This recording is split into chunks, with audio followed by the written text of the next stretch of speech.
On the surface, Ellen DeGeneres would appear to be an honest woman who makes a real effort to spread kindness and uses her platform for good and to help people, whether it be by giving away millions of dollars to charitable causes or launching her own charity with Ben Affleck designed to help hungry kids across America. For a long time, it seemed like a lot of people genuinely bought that Ellen was a beacon of morality and virtue. For someone who faced a lot of discrimination when she came out as gay in 1997, you would expect her to be a different person who was good even in the face of harsh criticism over her personal life. However, with many different stories coming to the surface over the last several years, it would appear that when the cameras were off and you were backstage, Ellen was a completely different person than she otherwise presented during her show business reign. Whether you worked under her or you were just a celebrity that made occasional appearances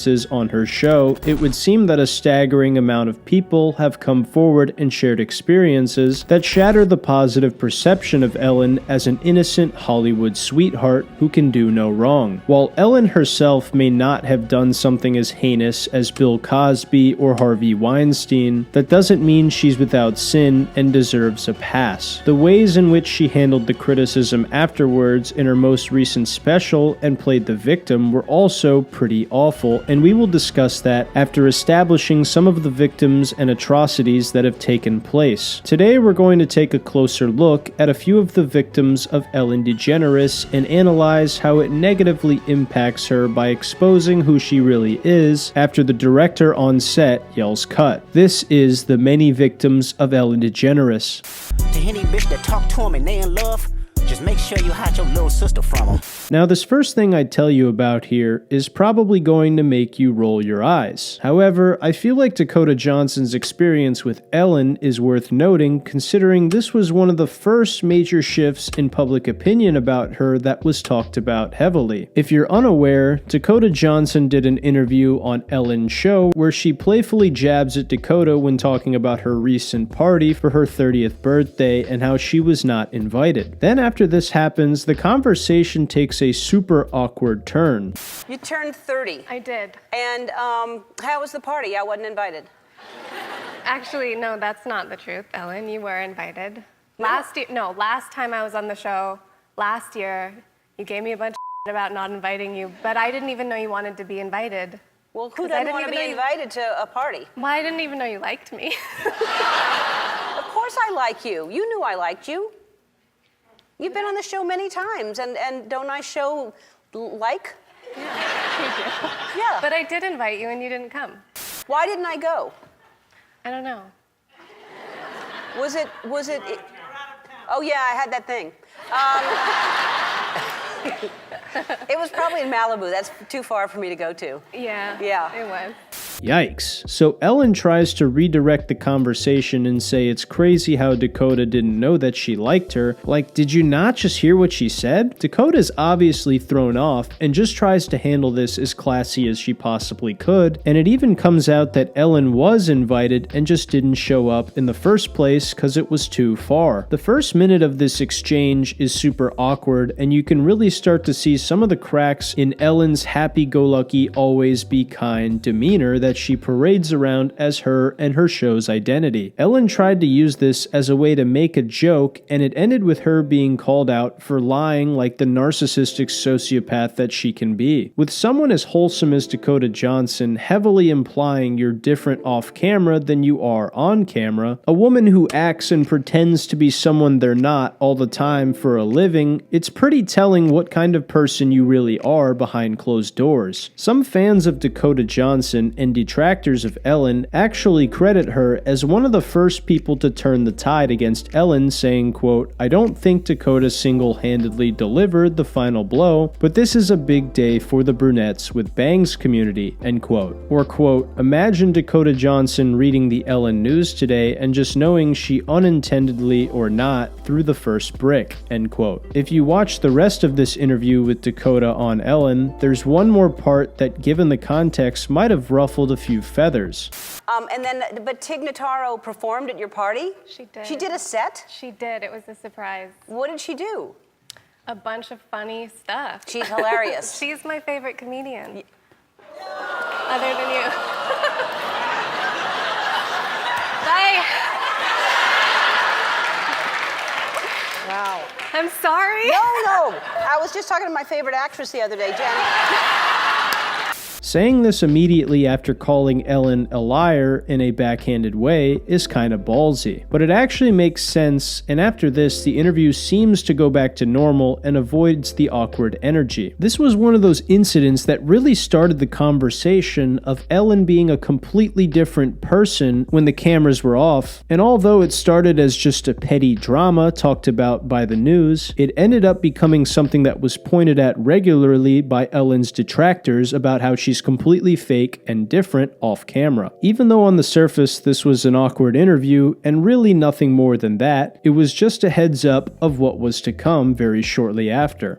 And Baca got a weird case. Why is he around? Certified lover boy, certified pedophile. Obviously, the incident with Dakota Johnson was very small, but we're going to inch up the volume of severity of the victims of Ellen DeGeneres as the video goes on. Another one of the crappiest things that Ellen DeGeneres has done that I was aware of was when she pressured singer Mariah Carey into drinking alcohol live on her show while she was pregnant. If you don't know about this, in 2008, Mariah Carey was pregnant, but she was keeping it undercover because she did not want to come out publicly and share the news just yet. Then she was scheduled to appear on the Ellen DeGeneres show in 2008, and while she was on the show, Ellen just couldn't keep her fucking mouth shut and had to bring up the fact that Mariah was pregnant at the time. I'm sure Mariah told her this in confidence, so for Ellen to frame it as a rumor that people are talking about so she can give it airtime is extremely scummy. You can immediately tell how uncomfortable Mariah was when this happens by her response.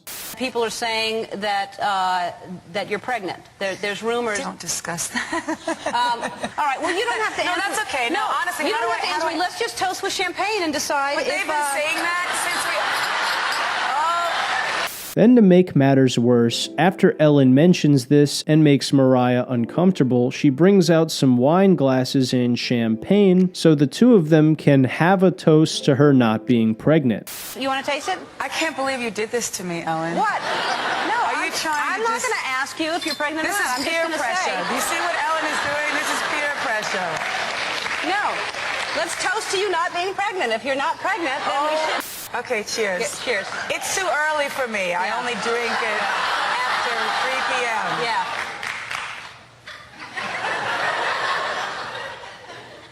You're pregnant.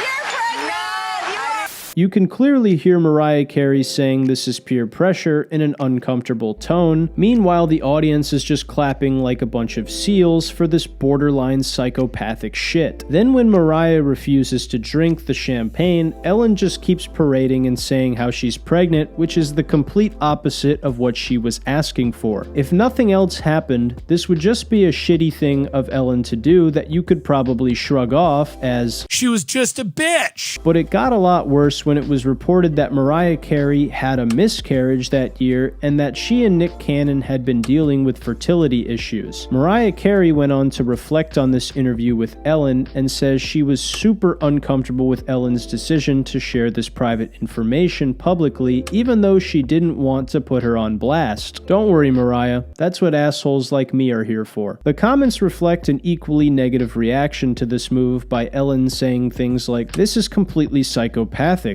Who would do this to someone, especially on TV? This is so uncomfortable and horrible and tone deaf of Ellen." Some people actually thought that it was funny. Announcing pregnancy is a really private thing, especially when it's really early stages, so she had a miscarriage and the whole world knew. What a douchebag move from Ellen, and I hate Ellen for this. She is old enough to know that it is not the way to treat a woman, let alone anybody. I lost all respect for her after this, and if you think somebody is pregnant, don't give them alcohol. This bothered a lot of people, but this infraction by Ellen is merely the tip of the iceberg. Ellen would later have Mariah Carey once again a few years later when she was pregnant, but this time Ellen kept her shit together and didn't try to make Mariah uncomfortable or offer her any alcohol, which is better, I guess, but that's not really saying much at all. Now obviously, if this and the Dakota Johnson interview were the worst things on the list today of bad things Ellen has done, then this video would certainly not exist. But this is just yet another brick that contributes to the idea that Ellen is not who she says she is. With no further context, these two interactions, albeit extremely weird, are relatively innocuous. However, the more we zoom out from all the allegations surrounding Ellen and the workplace and look at it all together, the worse these interviews begin to look.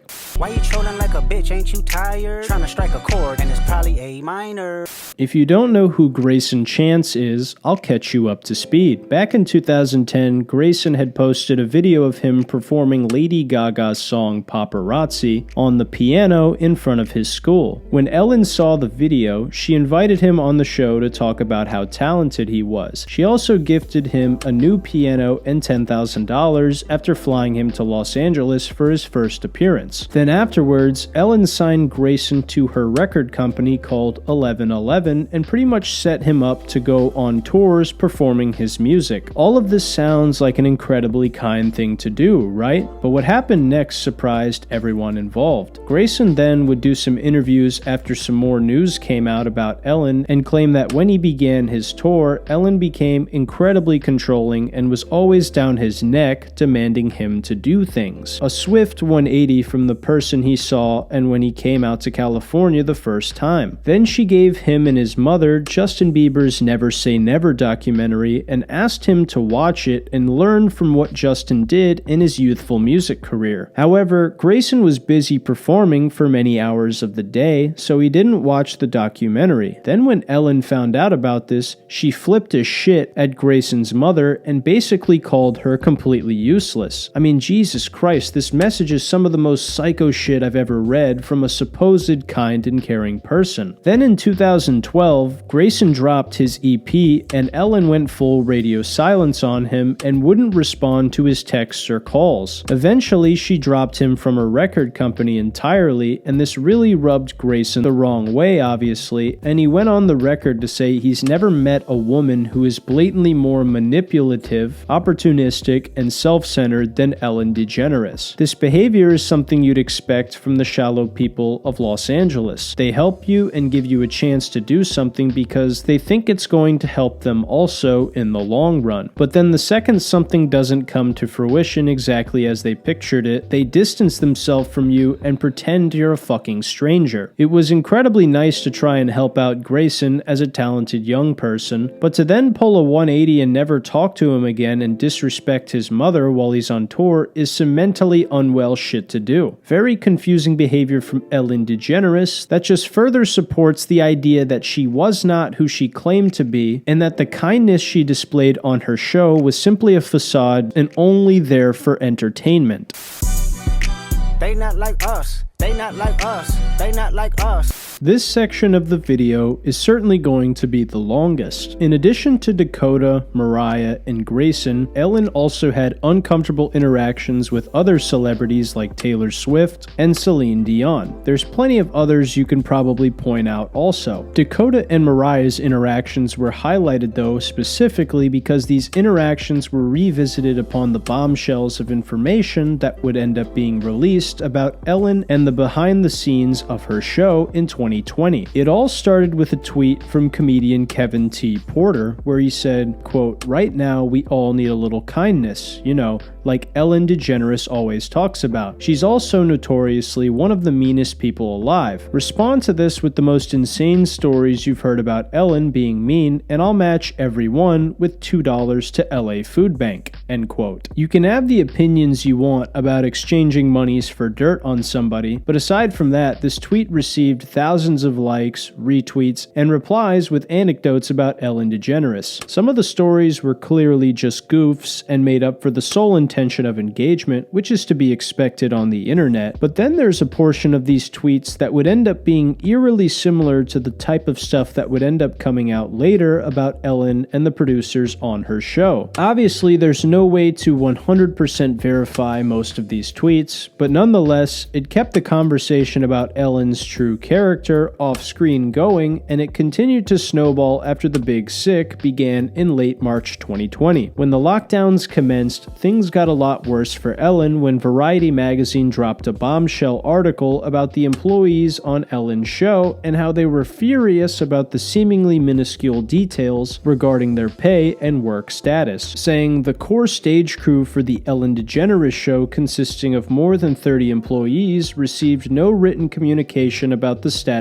of their working hours, pay, or inquiries about their mental and physical health from producers for over a month, said two sources, both of whom spoke on the condition of anonymity. Higher-ups in production would occasionally answer phone calls but reveal little, added one of the sources. It was reported that of the over 30 employees that worked on the day-to-day operations of Ellen's show, that only 4 would remain after the lockdowns, and that the employees that did remain should prepare for a 60% pay reduction while the show continued airing remotely. Even after the show moved to Ellen's home in Los Angeles, the radio silence had just begun, and the mystery remained for fellow members of her staff who were unsure of whether or not they'd have a job in the next 30 days. When you compare this to someone like Conan O'Brien on TBS or Jimmy Kimmel on NBC, who paid their staff out of their own pockets and actively looked for ways to utilize their staff, it starts to become abundantly clear how bad of a move this was for Ellen, which made what happened next a lot less surprising. As the pot of water continued to boil for Warner Brothers and The Ellen Show, a lot more conversations were starting to happen about the type of person Ellen truly was. From hundreds of Reddit threads to a plethora of news publications, people were beginning to turn on her collectively and realize that she was the embodiment of a Hollywood celebrity. Fake, conceited, and only kind when the cameras are on. Then in July 2020, things went from bad to a complete and utter shitstorm for Ellen. This was when BuzzFeed recorded a series of interviews with some of the workers from The Ellen Show who worked directly under her and her producers. People on her staff levied accusations of a toxic and hostile work environment accompanied by regular acts of racism, fear, and intimidation. One former employee confirmed what we already knew by saying that be kind bullshit only happens when the cameras are on. It's all for show, one former employee told BuzzFeed News. I know they give money to people and help them out, but it's for show. Another thing about these employees from Ellen's show is every single one of them, out of fear of being blackballed, requested that they stay anonymous because they knew this would damage their reputation. It's crazy how being honest in this insane city can screw you over so hard. The employees claim several toxic elements, like employees being outright fired for taking medical leave or time off to attend family funerals. One employee claimed that the racially motivated comments from coworkers were so bad that she pretty much walked off the job right then and there. They were also instructed not to talk to Ellen if they saw her around the office, which is just strange. Ultimately, Ellen may not have been directly responsible for these little things, but it's her show and it's a direct reflection of what she allows and enforces amongst her staff. One of the black employees claims she was a victim of microaggressions while she worked on the show, but I read what they talked about here and I think it's better to say these people were just racist douchebags. As you keep reading the article, you just see infraction after infraction after infraction to the point where you wonder if the producers of the show even like the people working underneath them. These things were bad, but not career-ending, at least in the eyes of the public. It kinda just confirmed their suspicions about Ellen being a bitch and not a polite person to be around, and the work environment she fostered being a direct reflection of this. Ellen came out and basically said all these allegations broke her heart and that she sincerely apologized for not being able to foster a positive and inclusive work environment. Boo fucking who. Oh, I bet that felt good. However, things got a lot more serious when the next wave of allegations were levied. These entailed detailed incidents of sexual misconduct from high-level associates of the show, including Kevin Lehman, Ed Glavin, and Jonathan Norman. Apparently, they reported that one former staffer said Lehman asked him if he could give him a hand job or perform oral sex in a bathroom at a company party in 2013. Another said they separately saw Lehman grab a production assistant's penis. Kevin Lehman said, "In my whole time on the show, to my knowledge, I've never had a single HR or interpersonal complaint made about me, and I am devastated beyond belief that this kind of malicious and misleading article could be published, which really doesn't work in this situation. I mean, you know these complaints were filed anonymously because they know people would come after them, right? So filling out an HR complaint would likely have the exact same result. Nothing. Then 5 former staffers told BuzzFeed that Ed Glavin touched them in uncomfortable ways, like rubbing their shoulders and back, whilst another alleged, according to the outlet, that Norman groomed him with work-related perks and on one occasion attempted to perform oral sex on him. Jonathan Norman replied to these allegations and said that they were categorically false, while Ed Glavin refused to comment on them. Obviously, I didn't work at Ellen. If I was, I'd probably be a way better dancer. But I don't know if all of this is true or not, but it doesn't look good because Warner Media ran an internal investigation, and within a few weeks, Ellen announced that there would be staffing changes and that Lehman, Glavin, and Norman would not be returning to the show. Obviously, you can insert jokes about this company investigated themselves and found no evidence of any wrongdoing, because those would be appropriate here. A former Warner Bros. Employee has even said that the company intentionally ignores these incidents and turns a blind eye because the series makes so much money. Later on, Ellen also announced that there were to be new perks on the show, including paid time off and a generous medical leave policy, which likely confirms the stories of people being fired for trying to take medical leave before. Since then, there have been a lot of people defending Ellen, mainly other celebrities, which doesn't surprise me because other celebrities like Kevin Hart or Ashton Kutcher probably were treated kindly by Ellen when they came on her show because they would have something to offer her. But the problem really lies in how she treats the people who work for her at her show and helped her dream come true. She also had Alec Baldwin defending her, which I'm not even going to get into that one. The takeaway, though, was after all these allegations were levied and the 3 alleged perpetrators of sexual misconduct were canned from the show, things were seemingly back to normal, right?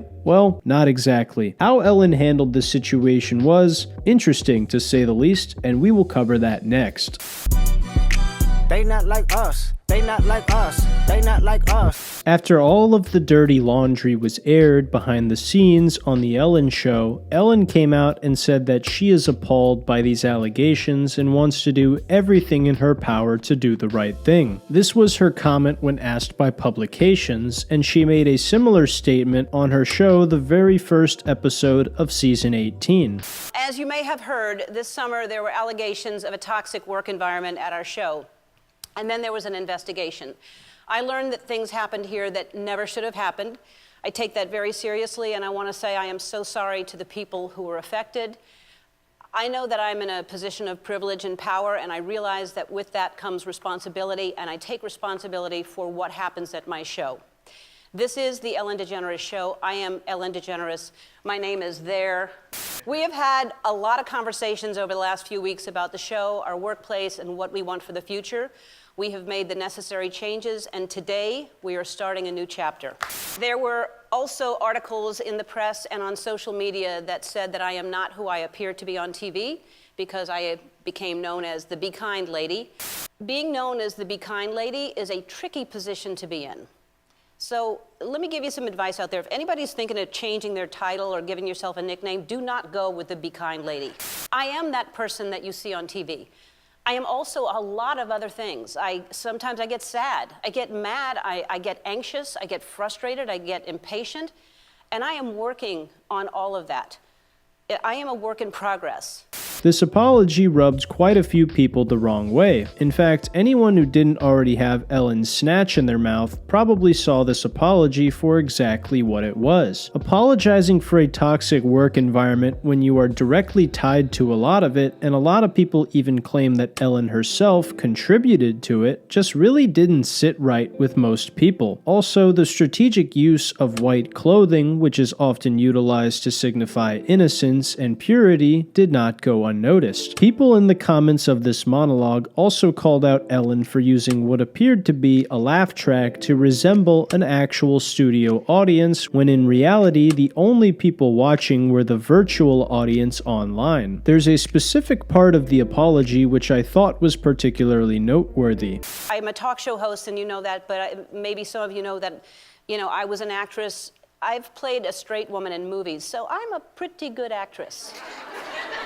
But Ellen, if you're trying to show people that you're not a two-faced fake piece of shit bitch, then you probably shouldn't say that you're a good actor. That's just odd. Then her saying she's not good enough to fool everyone into thinking she's a nice, sweet person while also being a different person is funny because, well, apparently she is. Even after getting back into the studio where her show was shot, the Ellen show saw a 40% dip in regular viewership, and a lot of people predicted that this drop in ratings would lead to her show being canceled very soon. Then later that year, Ellen announced she would be ending her show after the 19th season, but when asked about this multiple times, she stays consistent in her answer that the show was no longer creatively fulfilling for her because it was no longer difficult. She also said that the ratings dip had no part in her decision, which to me at least sounds like a load of bullshit. Even if she was telling the truth here, which the reputation she has built at this point, it's very easy to perceive this as a bold-faced lie. She also claimed that she felt a lot of the backlash she received wasn't because of her actions and the workplace environment that she fostered, but because of the fact that she has a vagina.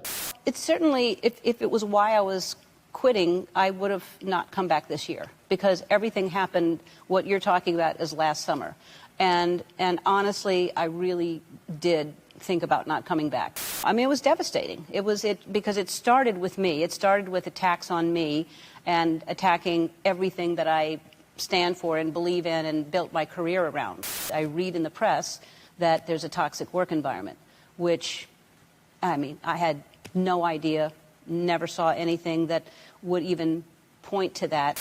I have to say, if nobody else is saying it, it was really interesting because I'm a woman, and it did feel very misogynistic.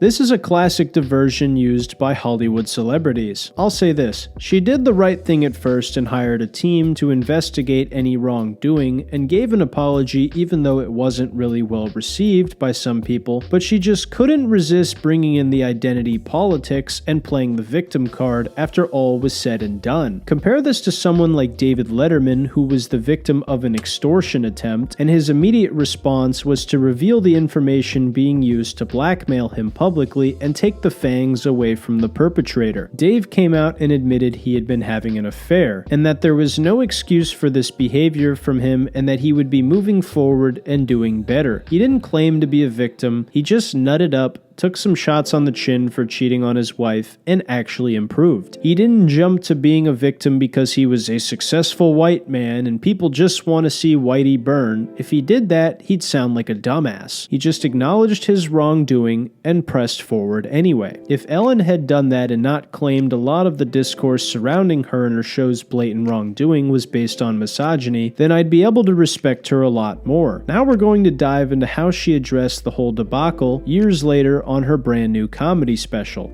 Go.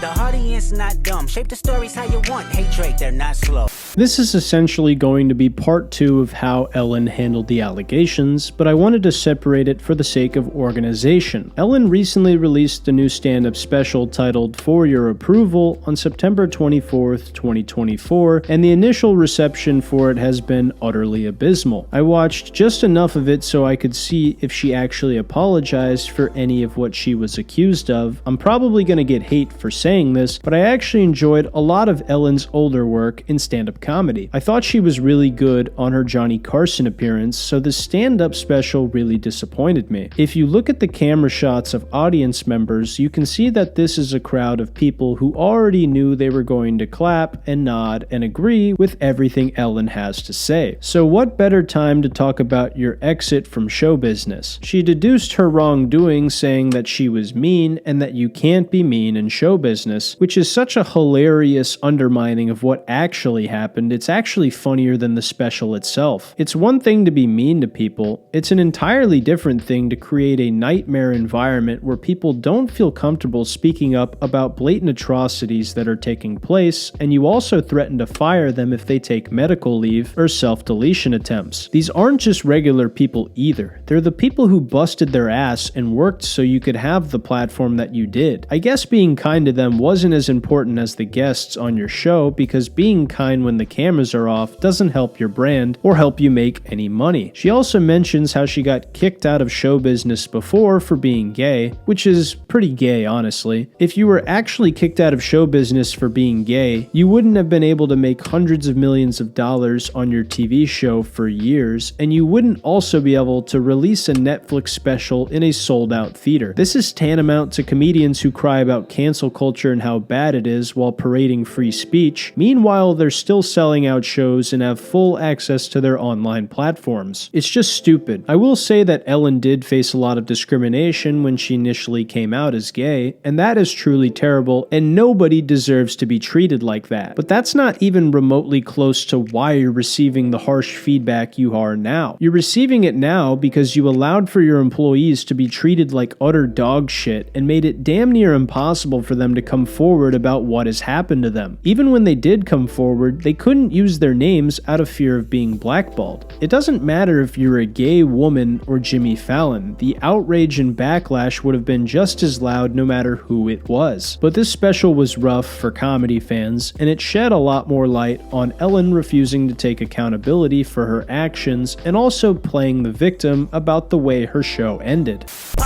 Put the road label on me, I'ma get them dropped. Sweet chin music and I won't pass the ox.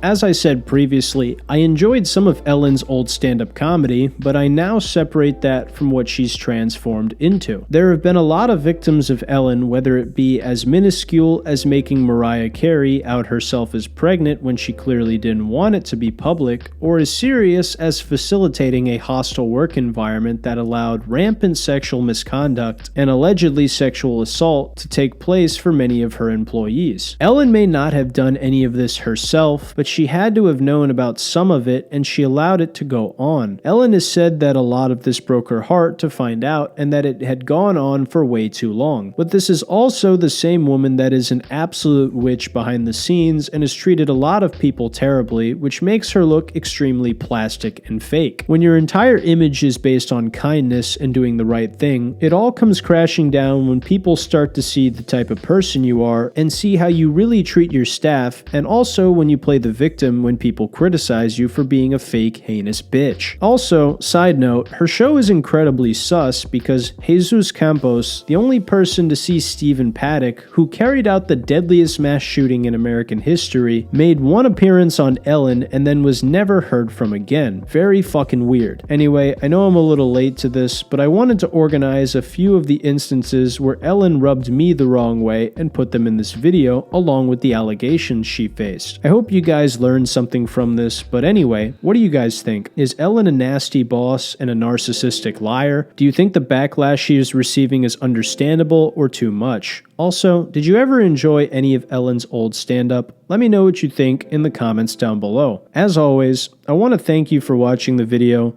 leaving a thumbs up, and subscribing to the channel if you're new here. That's all I got for you. I love you guys, and I'll see you in the next one. Take care.